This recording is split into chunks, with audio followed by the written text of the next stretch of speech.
તો મિત્રો આપણે નીકળી ગયા હતા પછી શેઠની હારે જુનાગઢ જવાનું હતું.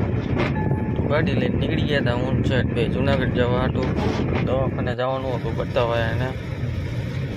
તમે આ વ્યૂ જોવો એક વાર કિડનારનો ગાડીમાં આ વાદળા જો કાળા ડીબાંગ વાદળા છે. જુનાગઢમાં જ લાગે ભૂકા કાઢતો હોય છે.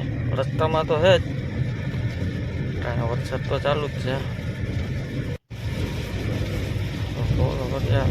પાકાજી બોલાવવા માંડ્યો એક તારો વાઇપર જોવો તમે. વાઇપર જોઈને તમને ખબર પડી જાય કેટલો વરસાદ આવે. બટા જટી બોલાવતો હતો. આપણે લઈ લીધો તો વંથલી વાળો બાયપાસ. હું ત્યાંથી સીધા હે ને આપણે નીકળી ગયા હતા સુખપુર આગળ થઈને. પછી આપણે પહોંચી ગયા હતા જુનાગઢ. એક દવાખાને બતાવવાનું હતું. શેઠ ગયા હતા બતાવવાને આપણે બે ગયા હતા ગાડીમાં નિરાયતા, કેમ કે વરસાદ ચાલુ હતો. એક જોડી પલળી ગઈ હતી, પાછું આપણે નીકળાય નહીં. આપણે પહોંચી ગયા હતા જુનાગઢ. અહીંયા વરસાદ તો સારો જ છે. ખેતરોમાં રસ્તામાં પાણી ભર્યા હતા બધે. આપણે પછી આવી ગયા હતા ત્યાંથી શેઠ, અને આપણે પહોંચી ગયા હતા મંદિરે.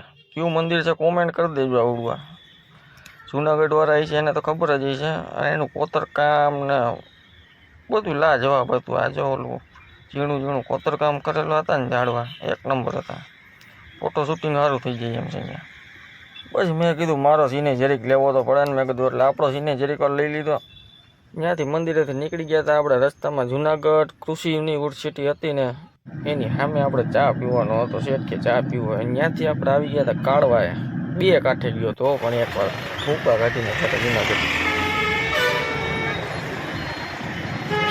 પછી આપણે ત્યાંથી નીકળી ગયા હતા ધીમે ધીમે હાઈલા ગયા હતા કાળવા કરતી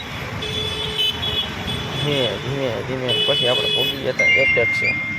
ત્યાં શેઠને છે ને આંખ બતાવવાની હતી અને આપણે આપણી ગાડી રાખી દીધી હતી. અહીંથી તમે ગિરનારનો વ્યૂ જોવો.